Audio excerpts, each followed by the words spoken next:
Good evening, जय हिंद। आप सभी का स्वागत है ICS and major Pankaj defence academy के इस लेक्चर में।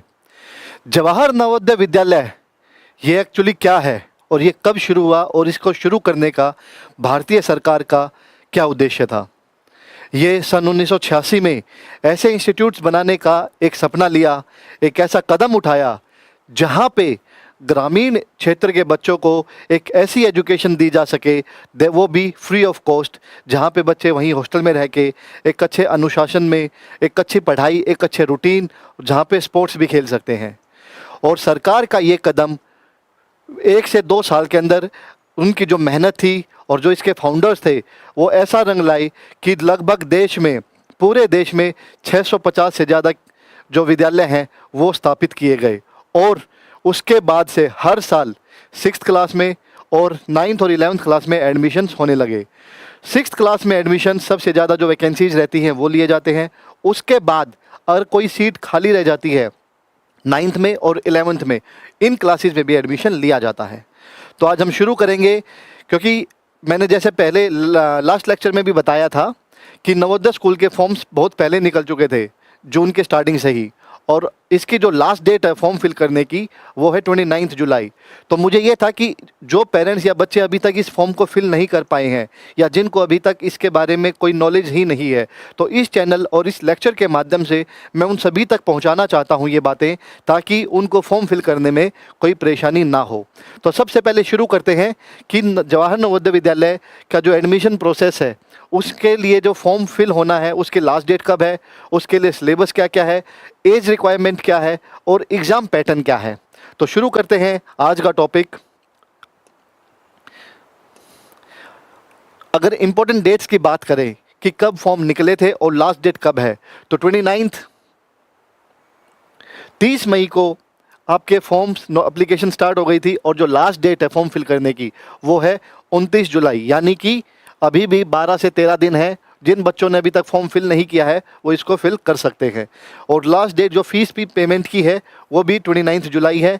करेक्शन डेट, एक बार फॉर्म फिल हो जाएंगे उसके बाद अगर कोई त्रुटि या कोई मिस्टेक हो गई हो फॉर्म फिल करते वक्त, तो उसके बाद एक करेक्शन विंडो आती है, उसके बारे में जानकारी आपको जो आपने नंबर, ईमेल आईडी दे रखी होगी उस पर आपको मैसेज आ जाएगा कि करेक्शन विंडो ओपन हो चुकी है और आप कोई भी मिस्टेक को अगर ठीक करना चाहते हैं, रेक्टिफाई करना चाहते हैं, आप उसको कर सकते हैं।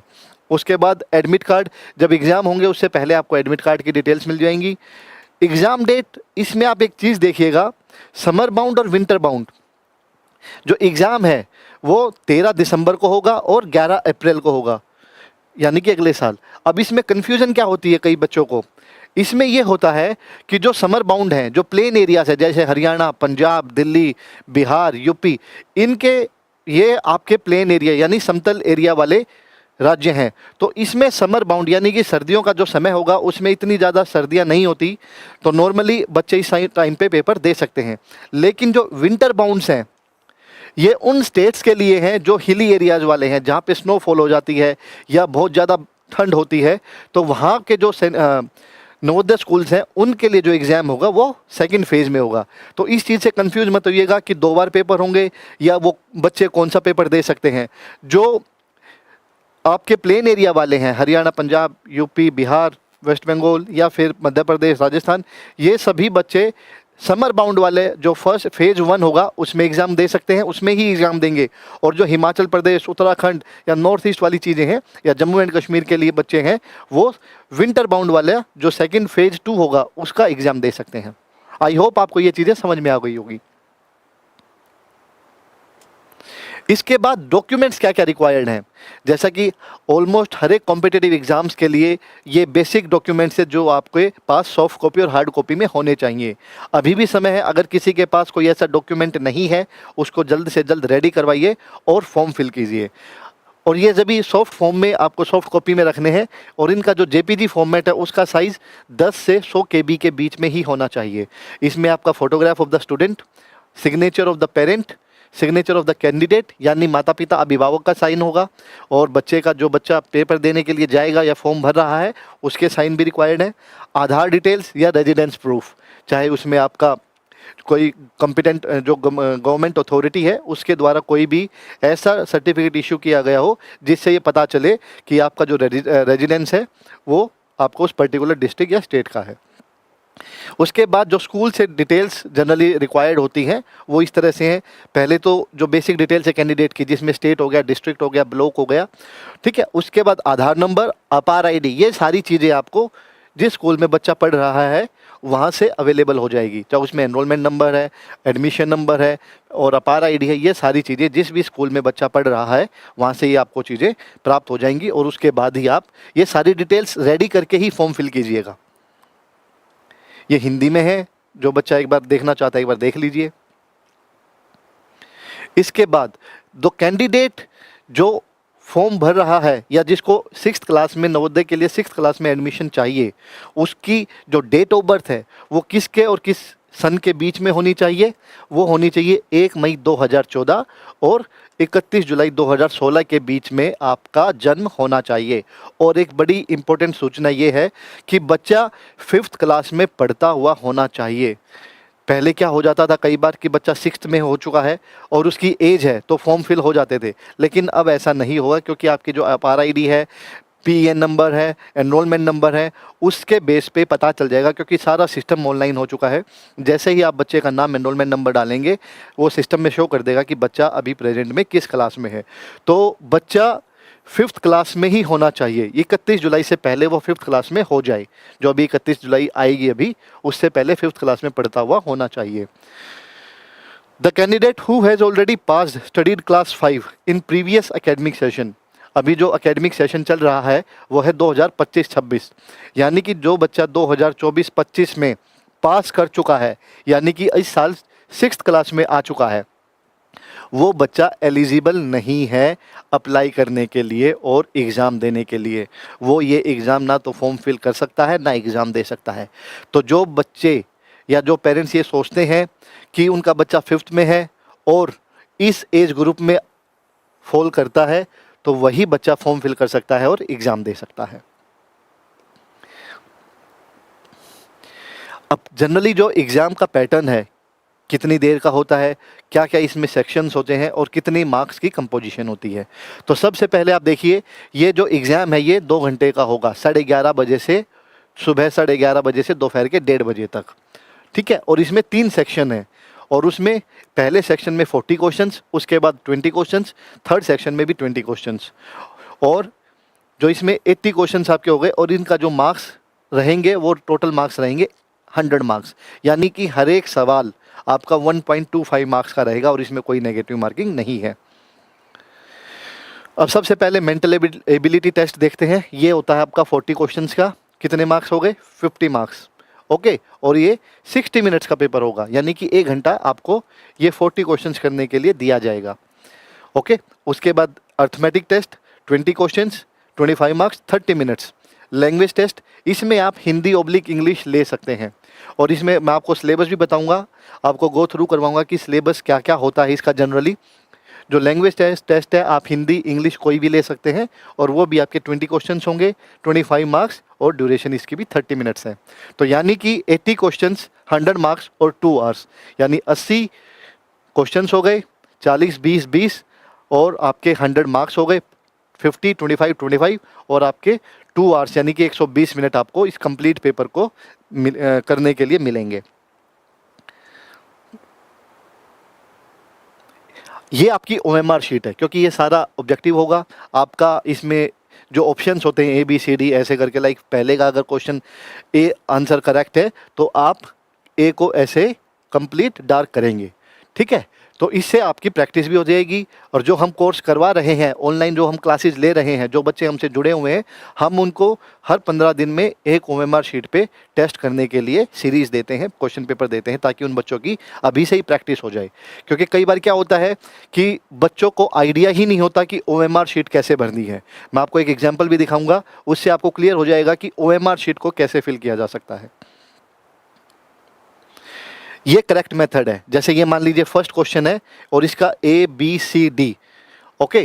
तो जो फर्स्ट क्वेश्चन का या किसी भी क्वेश्चन का जो आंसर होगा, जो आपको लगता है ये ठीक आंसर है, उसको कंप्लीट डार्क कीजिए, तभी वो अच्छे से चेक हो पाएगा, अदरवाइज वो आपका क्वेश्चन ही चेक नहीं होगा।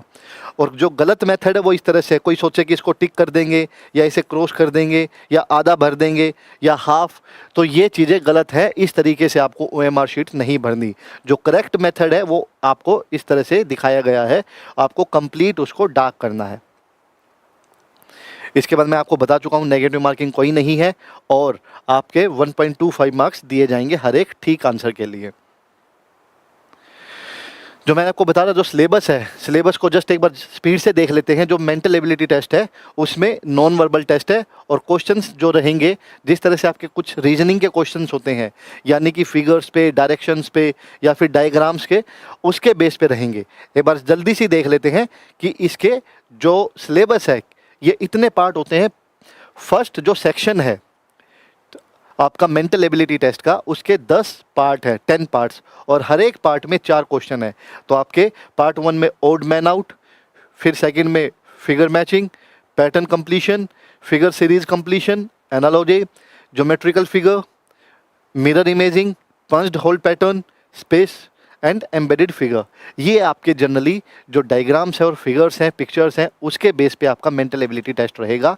ये 40 क्वेश्चन है, ऐसे 10 पार्ट आपको मिलेंगे, हर एक पार्ट में 4 रहेंगे, 4 क्वेश्चंस। तो आपको बड़ी अच्छे तरीके से और समझदारी से और सूझबूझ से इन क्वेश्चंस को करेंगे। आपके जो 50 आउट ऑफ 50 मार्क्स आने से कोई नहीं रोक सकता। इसके बाद जो सेकंड सेक्शन रहेगा अर्थमेटिक टेस्ट, उसमें नंबर, न्यूमेरिक सिस्टम रहेगा, फंडामेंटल ऑपरेशंस रहेंगे होल नंबर के, फैक्टर्स रहेंगे, मल्टीपल्स, डेसिमल्स, उसके बाद मेजरमेंट ऑफ लेंथ। ये जनरली आपने किए हुए हैं, 3rd, 4th, 5th क्लास में आप ये सारी चीज़ें पढ़ चुके हैं। 5th क्लास में जो बच्चे हैं वो ऑलरेडी ये चीज़ पढ़ चुके हैं 4th क्लास में। लेकिन कॉम्पिटिटिव एग्ज़ाम है, लाखों बच्चे पेपर देते हैं, तो यहाँ पे आपको अच्छा सवाल ठीक करना है और उस समय सीमा में करना है। जो आपको टाइम दिया गया है उसमें ये कंप्लीट करना है। सिंप्लीफिकेशन हो गई, फ्रैक्शनल नंबर, तो ये सारे जनरली टॉपिक्स हैं जिनके बेस पे क्वेश्चन पूछे जाते हैं। और इसके जो 20 क्वेश्चन होंगे और उसके जो मार्क्स होंगे 25 मार्क्स है, और इसके लिए आधा घंटा मिलेगा। ये आपका अर्थमेटिक टेस्ट है। इसके बाद प्रॉफिट एंड लॉस भी है, वो पहले हटा दिया था। Perimeter, area, types of angle and it's simple application, generally यही चीज़ें हैं जो बार बार आप पढ़ चुके हैं। सॉरी,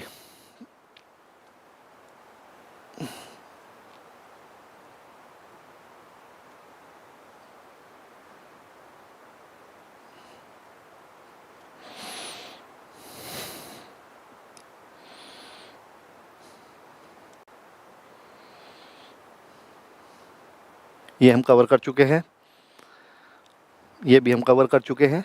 इसके बाद जो 3rd सेक्शन रहेगा वो आपका रहेगा लैंग्वेज टेस्ट। जो मैं आपको बताया है, लैंग्वेज टेस्ट में आप हिंदी चूज कर सकते हैं या इंग्लिश चूज कर सकते हैं।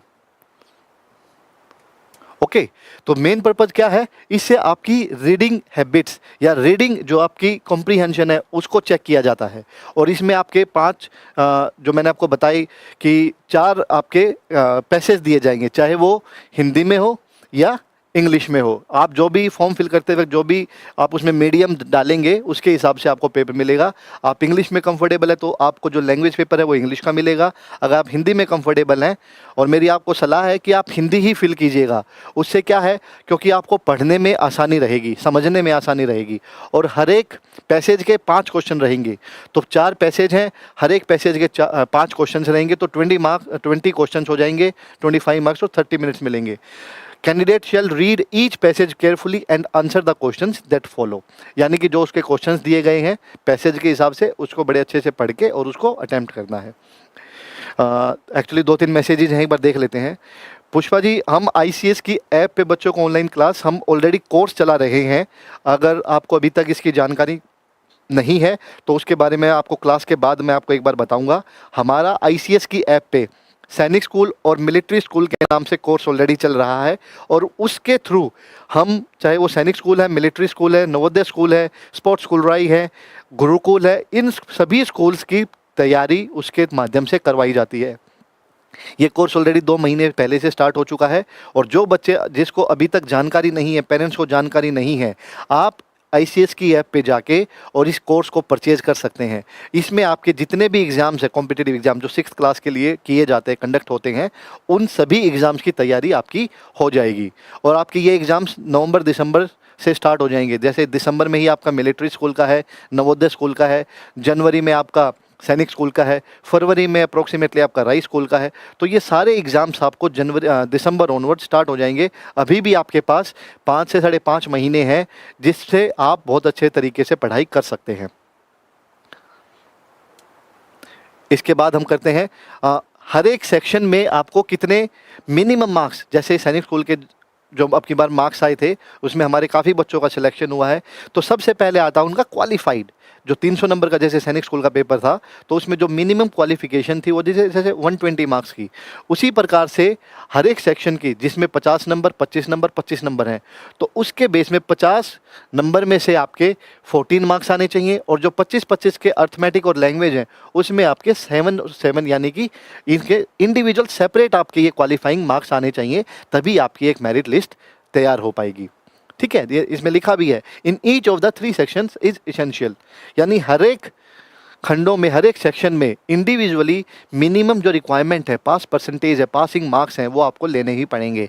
ऐसा नहीं हो सकता कि मान लीजिए आपने मेंटल एबिलिटी टेस्ट में 50 में से 50 मार्क्स आ गए, लेकिन जो लैंग्वेज टेस्ट है उसमें आपके 7 नंबर से कम आए, यानी 4 आए, 5 आए, 6 आए, तो आपका सिलेक्शन नहीं माना जाएगा। हर एक सेक्शन में आपको मिनिमम क्वालिफाइंग मार्क्स लेके आने पड़ेंगे। कई बार क्या होता है कि 2 बच्चों का सेम आपके मार्क्स आ जाते हैं। ठीक है, कई बार ऐसा होता है कि 2 बच्चे उनके मार्क्स सेम आए हैं, 100 में से मान लीजिए 90 मार्क्स आ गए 2 बच्चों के। फिर उनका सबसे पहले मेंटल एबिलिटी टेस्ट, उसका सेपरेट स्कोर चेक होगा। अगर उसमें भी दोनों के सेम है फिर आपका अर्थमेटिक टेस्ट चेक होगा। अगर उसमें भी सेम है तो फिर लैंग्वेज। अगर तीनों में अगर सेम मार्क्स आए उसके बाद जो बच्चे की, ये सारी चीज़ें वही हैं। अगर मेंटल एबिलिटी टेस्ट में सेम मार्क्स आए तो फिर आपका अर्थमेटिक टेस्ट चेक होगा दोनों बच्चों का, उसमें भी सेम मार्क्स मिले, लैंग्वेज होगा, उसमें भी सेम मार्क्स मिले, तो फिर प्रेफरेंस किसको दी जाएगी? फिर प्रेफरेंस दी जाएगी उनकी कास्ट को देख के। जो ST कैंडिडेट है, यानी शेड्यूल ट्राइब वाला जो कैंडिडेट है, उसको प्रेफरेंस मिलेगी, चाहे सेकंड बच्चा शेड्यूल कास्ट का हो। तो सबसे पहले जो प्रेफरेंस मिलेगी वो ST को मिलेगी, उसके बाद SC को मिलेगी, यानी ST के बाद SC को, SC कैंडिडेट को प्रेफरेंस मिलेगी जनरल एंड OBC वाले को जनरल से पहले। यानी कि सबसे पहले जो प्रेफरेंस मिलेगी वो आपके ST, उसके बाद SC, उसके बाद OBC, फिर जनरल कैटेगरी वाले को प्रेफरेंस मिलेगी। और अगर ये सारी चीज़ें सेम है तो उसके बाद या लड़का या लड़की, तो जो लड़की होगी, गर्ल जो स्टूडेंट होगी, उसको प्रेफरेंस दी जाएगी। और candidate who is younger in age will be preferred by the considering better IQ level. और अगर ये सारी चीज़ें भी सेम मिलती है तो जो जिसकी डेट ऑफ बर्थ कम है, यानी कि जो एज में कम है, जो उनमें से छोटा होगा, उसको प्रेफरेंस दी जाएगी। तो जनरली ये हमने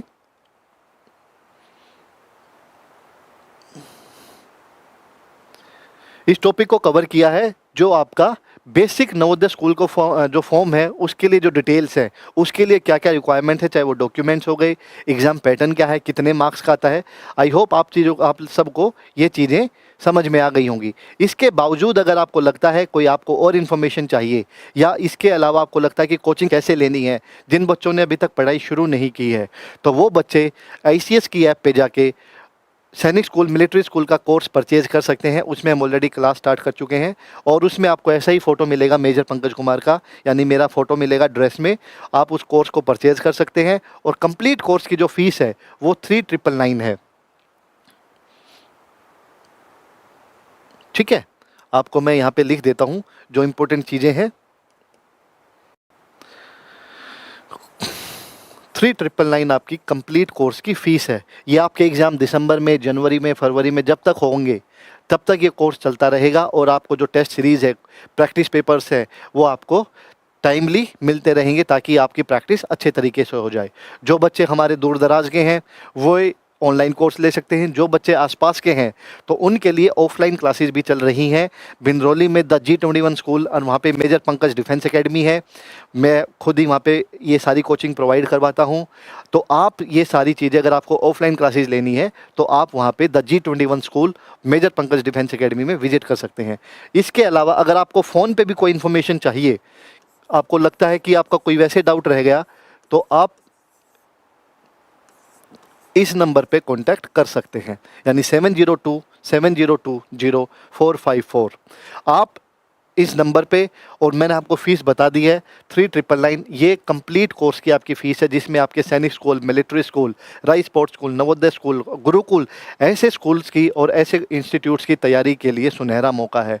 बड़ी ही अफोर्डेबल फ़ीस है और इन स्कूल्स का जो करिकुलम होता है, डिसिप्लिन होता है, और यहाँ पे जो एक बच्चे को एक्सपोजर मिलता है, इसीलिए लाखों बच्चे हर एक, अगर मैं बात करूँ अब की बार सैनिक स्कूल जो 5 अप्रैल को कंडक्ट किया गया था, उसमें 3.25 लाख बच्चों ने एग्ज़ाम दिया था और सीट्स कितनी थी? 3,500।